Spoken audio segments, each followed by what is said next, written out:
అన్న దాదాపు 4.5 ఏళ్ళు నేను విన్నా అన్నాడు ఆయన. ఈ రోజున ఒక రోజు పని ఉంటే ఇంకో రోజు పని ఉండట్లా. అసలు ఎట్లుంది పరిస్థితి? అంటే కరెంటు బిల్లులు పెరిగాయి, అద్దెలు పెరిగాయి, సరిపోతున్నాయి. రోజుకు 1000 రూపాయలు సంపాదించుకోగలుగుతారా? నేను విన్నాను, నేను కన్నాను. ఎవడికి కన్నాడు, ఎవడికి విని చెప్పాడు ఆయన. రూపాయి సంపాదిస్తే 3 రూపాయలు ఖర్చు కనపడుతుంది. 10,000 ఇవాళ ఆటో ఓడికి 10,000 ఇస్తే 20,000 ట్యాక్సీల రూపంలో తీసుకుంటాడు. ఇతను ఎవరికి ఇచ్చాడు? నిన్న కాక మొన్న కాపునేస్తాం బటన్ నొక్కాడు, చేయూత పథకం నొక్కాడు. బటన్ నొక్కిన 3 నెలలకు డబ్బులు పడుతున్నాయి అంట. 15 రోజులు టైం తీసుకుంటుందంట. బటన్ నొక్కగానే డబ్బులు పట్టలేదు. ఎందుకు? ఇప్పుడు భరత్ అనే నేను సినిమా తీసింది కరెక్టే, ఎందుకంటే ఫేక్ అకౌంట్లోకి డబ్బులు వెళ్ళిపోతుంది.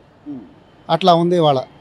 అంటే ఈ రోజున సభలకి ఇంత ఖర్చులు పెట్టి సుమారు 90 కోట్లు, లేదా ఆయన ప్రచారాలకు 600 కోట్లు ఇట్లా పెట్టుకుంటా పోతే ఎవరు డబ్బు? జనం డబ్బేగా. జనం ఇంట్లో నుంచి ఆయన ఆస్తులు తీస్తే అట్లానే అనుకోవచ్చు. జనం మీద దానికి రేటు, దీనికి రేటు. రాష్ట్ర ముఖ్యమంత్రిలోనేమో నువ్వు అత్యంత ధనవంతుడిగా నువ్వు ఉన్నావు. మళ్ళీ నేను పేదవాడిని, నేను మీ బిడ్డని, నేను పేదవాడిని. పేదోడైతే 1000 ఎకరాల కోట్ల నుంచి వస్తే తండ్రి సీఎం అయ్యాక 1,00,000 కోట్లు అక్రమ ఆస్తులు సంపాదించి జైల్లో 16 నెలలు ఉండేట్టు వస్తాడు. నువ్వు తప్పు చేయనోడు అయితే బయట ఉంటాడు కదా. అదే చంద్రబాబు నాయుడు 50 రోజులు జైలు శిక్ష చేసి వచ్చాడు. అతని మీద ఏ కేసు ప్రూవ్ చేయలేకపోయారు. 1 కోటి కూడా చేసుకున్నారు.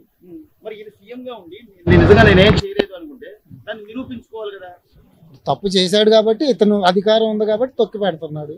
కనీసం ఒక వాయిదా కూడా ఈయన వెళ్ళట్లేదు. దొంగ గెలిపించగలిగాడు. మాయ ఎలక్షన్, కంప్యూటర్ మాయంగా, కానీ ఇతను నిజమైన గెలిచింది కాదు. అభిమానంతో ఒకసారి అని జనం ఇంకోసారి చూస్తే ఇప్పుడు ఇక్కడ నుంచి తిరుపతి దేవస్థానంలో గుండు గీస్తే 400 అయింది. ఇక్కడ 100 రూపాయలు పెట్టి గుండు గీయించుకొని ఇక్కడ హాయిగా ఉండొచ్చు. గుండు గీయించుకోవటం కాక లబ్బును ఎడుతున్నారు. పెళ్ళాలు పుస్తుల్లో తాకట్లు పెట్టి బ్యాంకుల్లో ఇడిపించుకోలేక, కాకపోతే జనం చెప్పుకోలేక, కక్కలేక, మింగలేక సత్తే ఏం సాధిస్తారని అట్లా ఉన్నారు. మేనిఫెస్టోని భగవద్గీత లాగా లేకపోతే ఖురాన్ లాగా పాటిస్తా అన్నాడు. మేనిఫెస్టోకి సంబంధించి 99% పూర్తి చేశా అన్నాడు. మరి సంపూర్ణ మద్యపాన నిషేధం ఏమైంది? అది లేకపోతే ఎందుకంటే నేనే ఒక ఆయన తన ఒపీనియన్ చెప్పాడు. ఇదివరకు మందు తాగితే కొద్దిగా అన్నం తినేవాళ్ళం, ఇప్పుడు మందు తాగితే నీరసం అయిపోతున్నాం, అన్నం తింటలేదు, కడుపులోంచి రకరకాల. ఇంకో ఛాన్స్ ఇస్తే ఇందాక చెప్పిన బాబు. చివరిగా అన్న, ఈ రోజున సొంత బాబాయ్ హత్య కేసు. ఆయన బాబాయ్ని ఎవరు చంపారు? ఆయన ఒక సీఎంగా ఉండి తేల్చలేడా? సొంత చెల్లెలు కూడా ఇలాంటి వ్యక్తికి ఓటు వేయద్దు అని చెప్తుంది. ఏమంటారు? నువ్వు ఎదో కాబట్టి అంతమంది అన్ని రకాల గురించి చెబుతారు. నువ్వు మంచోడు అయితే ప్రజలకు తెలియకుండా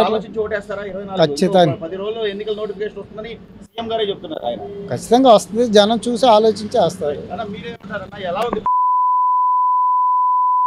జగన్ గారు అసలు వేస్ట్ నా కొడుకు. అసలు సార్ దేనికి పనికిరాడు. మా ఫస్ట్ ఆటం ఉసుక ఆపాడు. ఉసుక ఆపిన కానించి మా పొట్టలు కొట్టాడు. పొట్టలు కొట్టిన కానించి లేబర్ మొత్తాన్ని ఈ ఏరియాలో ఎక్కడ బతికినా కూడా లేబర్ మొత్తం పోలీసులు కొట్టించాడు. వాడికి లేబర్ అంటే ఇరత్తి. దేనికి వచ్చాడండి? పేదవాళ్ళ కోసం దేనికి వచ్చాడు? ఏంది వచ్చాడు? దేనికి వేసాడు?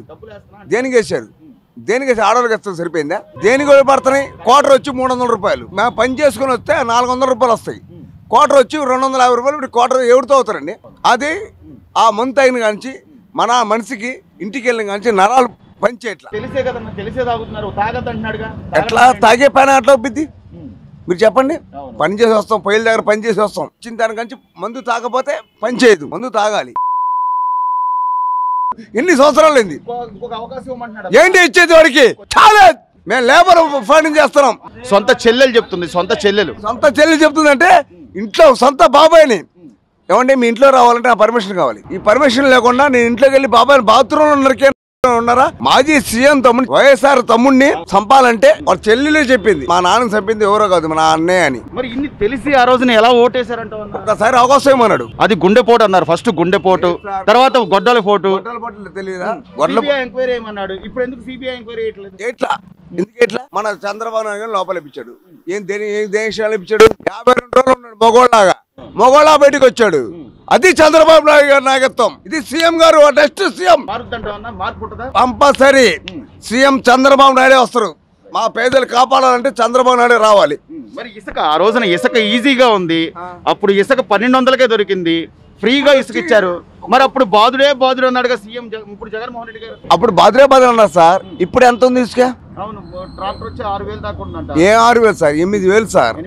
8000 ట్రాక్టర్. పనులు ఎలా చేసుకుంటారన్న? ఏడా సామాన్యులు ఇల్లు కట్టుకోవాలి, గౌరవంగా ఇల్లు కడుతున్నారు, అన్ని ఆపేశారు. మరి మీరు ఎలా బతకాలి? ఎలా బతుకుతాం? డబ్బులు ఏది వేస్తున్నారు నేరుగా? ఎవరికి వేస్తున్నారు? ఎవరికి పడుతున్నాయి? మాకు పడుతున్నాయా? మీకు డబ్బులు పడుతున్నాయా? మీకు డబ్బులు పడుతున్నాయా? అడగండి మా వాళ్ళని. రోడ్ల మీద ఉంటే పోలీసులతో కొట్టిస్తాం. మీరు తాగే బ్రాండ్ అయినా తెలుసు. ఏం బ్యాండ్? అదేందో 150 రూపాయల బ్యాండ్. షాప్ లో ఉన్నోడు కూడా తెలియట్లా. 150, 180, 200, 130 రూపాయలది. ఆ 130 రూపాయలు తాగితే నరాలు పనిచేయట్లా. పొద్దున్నే దేనికి పనిచేయట్లా. సార్ వేస్తారన్న జగన్మోహన్ రెడ్డి గారి కోటు? వేస్తాం. ఎగిరేసి ఇక్కడికి వచ్చి మమ్మల్ని పిలుచుకెళ్ళాడు. బాబు ఇసుక 2 ట్రక్కులు ఉన్నాయి, మోస్తావా అంటే వెళ్ళేవాళ్ళం. వెళ్తే మనిషికి 1500, 1500 వచ్చాయి. ఆ ఉసుక మాపి వైపు చేయడు. అయిపోయింది. దేవుడి దేవ వల్ల మాకు ఇక్కడ పనులు లేకుండా ఇక్కడ రోడ్డు మీద ఉంటే ఒక 15 గంటలు చూడండి సార్, 10 సార్లు తిరుగుతారు పోలీసులు. ఇసుక చేయాలన్నా కానీ ఇప్పుడు ఎంత తెలుసా? మనీ ఆడ కట్టాలి, సచివాలయానికి వెళ్ళాలి. సచివాలయాలు పెట్టాడు ఎందుకు? వాళ్ళకి డబ్బులు వసూలు చేసుకోవడానికి. ఏందన్నా ఫస్ట్ లోనే మార్పు లేకపోతే ఇంకీసారి ఏందన్నా మార్పు ఉండేది?